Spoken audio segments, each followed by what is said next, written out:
Just say it, man. Don't make me ask 20 questions. What is the point? Get to the point. Just say it already. Welcome to the Podcram.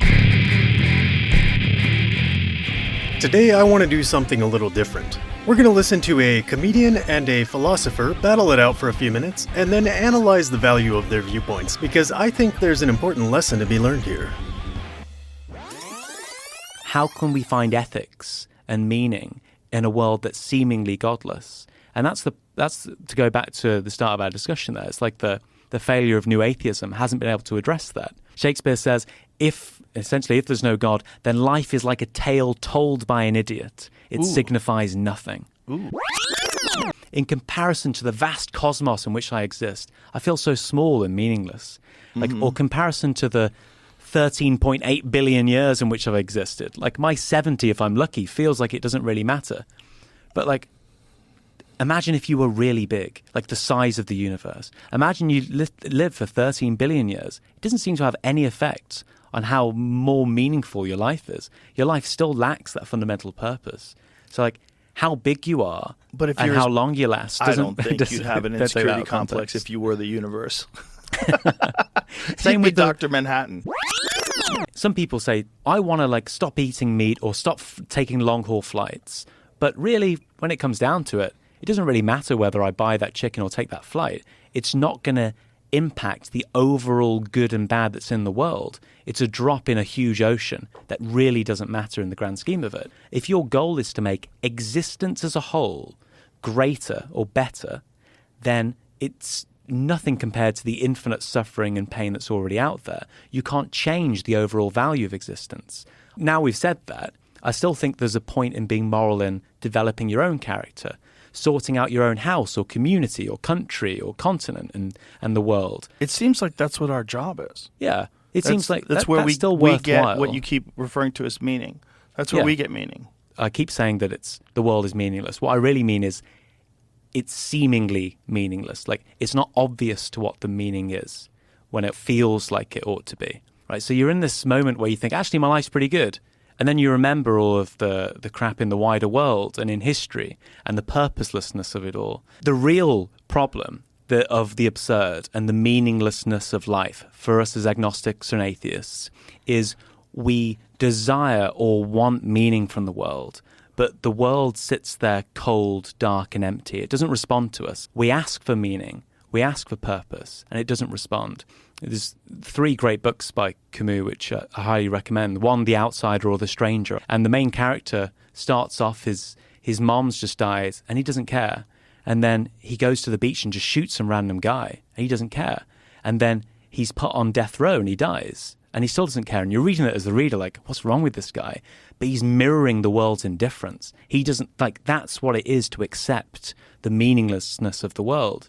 In one of his next books, The Fall, the character's trying to find meaning, or better put, trying to find someone to take the place of God that can forgive them of their sins. Again, I think this is a huge problem for agnostics and atheists. When we do something that's bad, we don't have this omnipotent, all-forgiving father figure to take that away from us.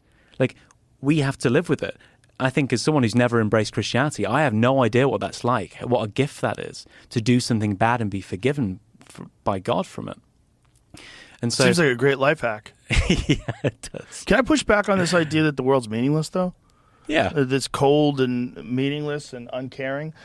Well, if you're a human being, all you truly know is human experiences. Right? You know your experiences in the world, and you know there's parts of the world that at any given time are cruel and terrible, but there's also parts of the world that are wonderful. There's things that you do find meaning in. I assume you find meaning in this conversation. You find meaning in a great dinner date, a fun time with friends, a vacation, things that you like to do for a living, philosophical pursuits, I'm sure, in your all kinds of different things people find meaning in.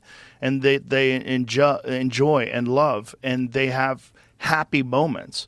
And, you go for a hike in the mountains and it's beautiful and you feel spiritually enriched by touching nature. There's meaning out there. It's not like the lottery. It's not like you don't just get all of it all at once and that's all you get and you live in a utopian world. No, one of the things that makes meaning so wonderful when you do find it in this world is that so much of life feels like there's no meaning. Feels like you don't connect to it. So when you do connect to something, whether it's groups of people, your family, your loved ones, your friends, whatever you do for a living that's unusually rewarding, you are one of the lucky people that's on the right frequency. And that frequency is what we should all gravitate towards and try to attain. I think the problem with a lot of things that are written is that they're written from an individual's perspective. And that person might have been depressed. That person might not have had a good connection to their community or to friends or to loved ones. They might not have had a great personality. They might not have been a fun person to be around, so they didn't really attract a lot of people that wanted to have good times with them. We do find tremendous meaning in this life. We do. It's just not everywhere. I think that's exactly right. But it's a different kind of meaning to the one which the world ultimately lacks. So, like, call one meaning with an uppercase M, like meaning with a capital M. So the word ultimate meaning. Yeah. Okay. So if you God, mean the world, or as human beings as interface human with beings the world as well. Like, if God exists for Okay. the Abrahamic believer, they believe that there's ultimate meaning, a plan which has been set out before they began to exist Right. and will be completed throughout their lives and to the end of their life. What we're talking about, or you're describing there, is what you might call like not the meaning, but like a meaning within life.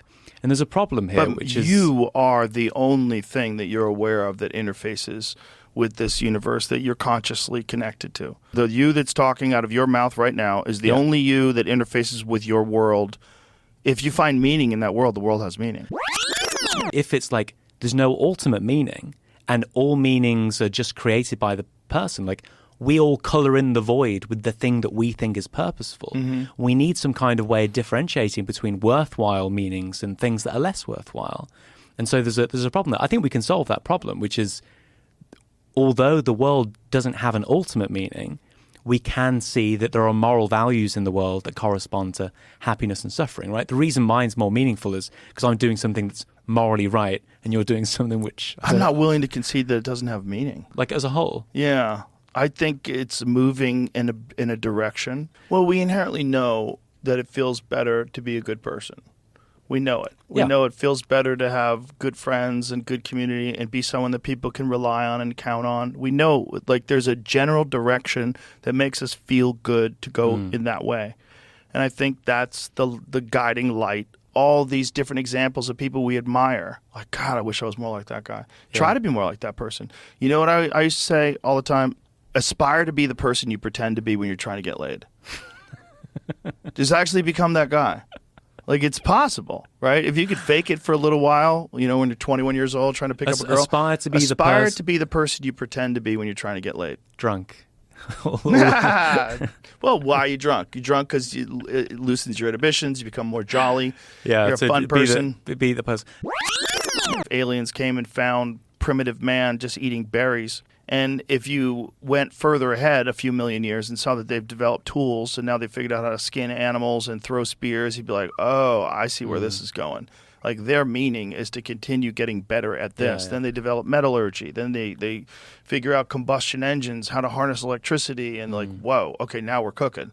These things have a meaning. This thing is making a better version of itself. It's going to make an artificial life. And it's probably going to happen within our lifetime. And that might be the progression of life everywhere in the universe. And that might be what God really is. Intelligent life and creativity might be a seed of God.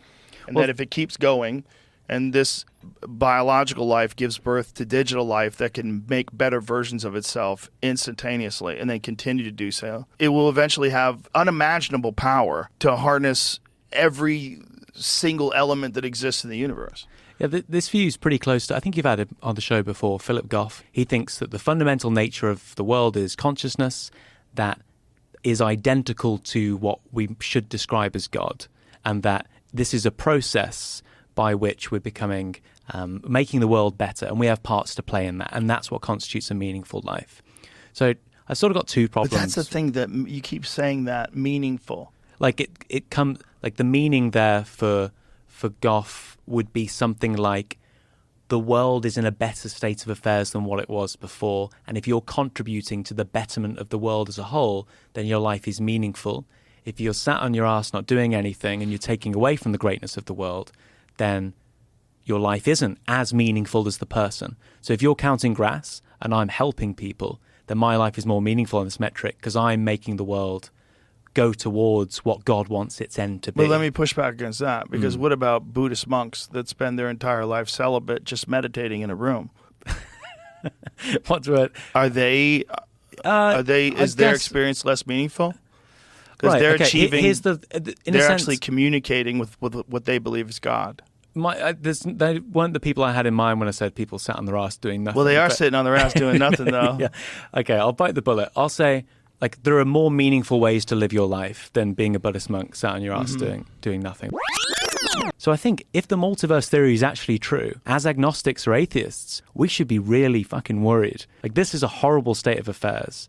If there are all of these worlds, if you actually believe that they exist, that means you've got an uncountable number of bad universes and an uncountable number of good universes.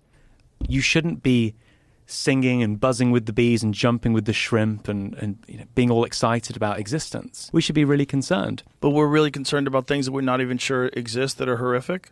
Yeah, well, you should be. You know what I'm saying? That's existential angst to the power of 1,000. Well, there's a couple of problems there, right? Well, there's three big problems that come out of it. The main one, which we've just linked to, is like, if you're trying to weigh up the overall value of existence, is the world, i.e. the multiverse, a good thing on the whole or a bad thing? And I think if you say that there is, let's just say it's infinite, even though it might not be. If you say there's infinite suffering and infinite goodness, that doesn't seem like you can be optimistic. You'd have to go, on the whole, the existence is like neutral, mixed, or maybe it's bad. Maybe you don't want a city where everyone's getting tortured next door to a city where everyone's living a blissful life. But in our own experience on Earth, horrific things and beautiful things are happening simultaneously. Yeah. And generally speaking, more beautiful things than horrific, but we concentrate on the negatives. Yeah. To sit around and ponder the multiverse being an infinite number of evil civilizations destroying themselves and torturing themselves. Okay, how is that any different than thinking about demons? How is that that any different than thinking about the puppet masters of the universe controlling all of our minds? Yeah. It's like it's just mental masturbation. Like there's no way you're going to know whether or not there's a multiverse of people suffering. So to not be happy in this beautiful existence because perhaps there's a multiverse in which infinite suffering is occurring seems to me to be a giant waste of an amazing trip.